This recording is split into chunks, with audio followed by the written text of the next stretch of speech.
Olá, você está na minissérie As 48 Leis do Poder, onde abordo sobre as 48 leis do livro de Robert Greene. Estamos aqui na quinta lei, portanto, se você ainda não assistiu às anteriores, sugiro que volte e assista. Tenho certeza que você vai aprender muita coisa, não só do ponto de vista ativo, mas também para você se precaver em relação a algumas atitudes que pessoas que querem te derrubar podem fazer contra você.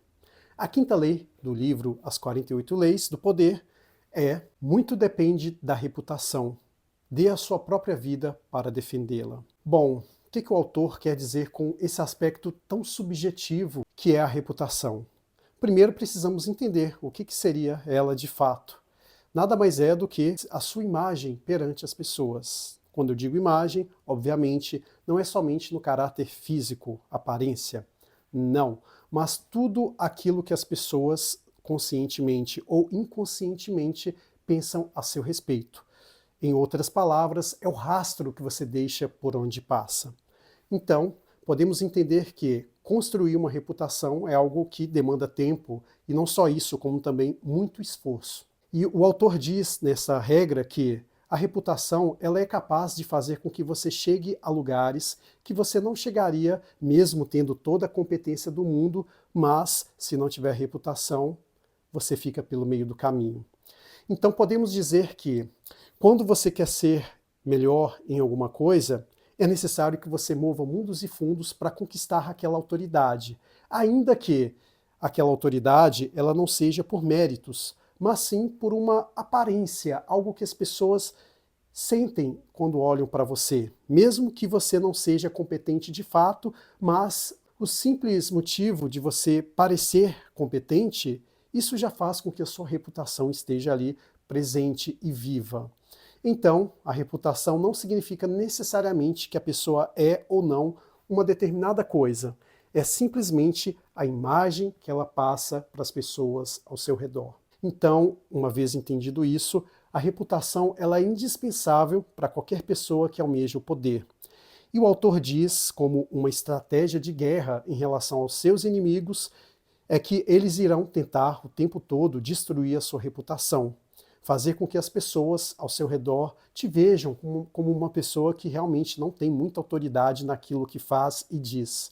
Então é muito importante nesse aspecto, usando como um tabuleiro de xadrez, que você entenda qual que é a reputação que o seu adversário guarda. Uma vez entendido ela, você tem que atuar nos bastidores de modo a minar a reputação dele e, como consequência disso, fortalecer a sua própria. Então, a reputação, por ter esse caráter muito subjetivo, ela entra nessas searas de entendimento que não depende unicamente de você saber como você vai ser visto ou não pelas outras pessoas, mas sim um conjunto de fatores. E os inimigos, ao longo desse processo, podem ser muito bem utilizados para que você alcance o seu objetivo de ter uma reputação e, consequentemente, a obtenção de poder. Todos os líderes na história, eles só são líderes de fato devido à reputação que guardam.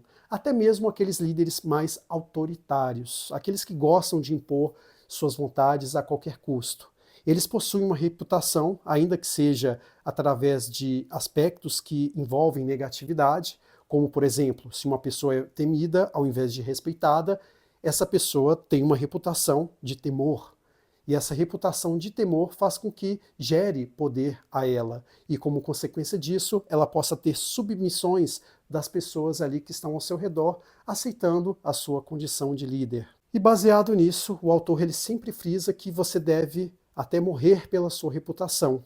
Ou seja, a partir do momento em que ela está em risco, é necessário que você faça tudo aquilo que está ao seu alcance e até mesmo aquilo que não está, para que a sua reputação seja assim protegida. E algo engraçado na reputação é o seguinte: às vezes demora anos, quem sabe até décadas, para ser construída, mas simplesmente num estalo ela pode ser derrubada da noite para o dia.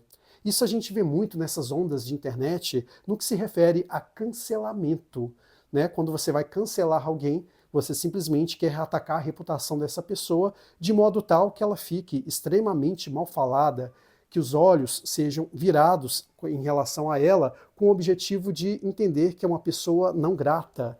Então, a reputação ela exerce esse aspecto fundamental dentro do poder. E é sempre importante frisar que o tempo todo o autor diz no livro que o importante, na maioria das vezes, não é necessariamente ser, mas sim parecer. E a reputação ela pode disfarçar algumas deficiências, algumas perfeições, toda aquela poeira que é varrida para debaixo do tapete, exatamente pelo fato de que você tem uma boa visão para as pessoas. E quando a sua reputação é boa, as pessoas ao seu redor tendem a tolerar mais coisas errôneas que você venha a fazer. Então, a reputação ela funciona também como uma espécie de guarda-costas em relação a todos os ataques que você possa vir a sofrer. E para fechar com chave de ouro esse vídeo, gostaria de citar 3 frases desta lei que o autor aborda no livro. A primeira é: uma sólida reputação aumenta sua presença e exagera sua força sem que você precise gastar muita energia. A outra é a seguinte: se você não for esperto na hora de arruinar a reputação do seu inimigo, estará inadvertidamente arruinando a sua. E a última frase que eu achei extremamente relevante, que praticamente fecha tudo isso que a gente conversou aqui nesse vídeo, é a seguinte: quando você não se preocupa com a maneira de como as pessoas o veem, está deixando que as pessoas decidam isso por você. Seja dono do seu próprio destino e da sua reputação. E aí, o que achou dessa lei? Deixa aqui na seção dos comentários e até amanhã.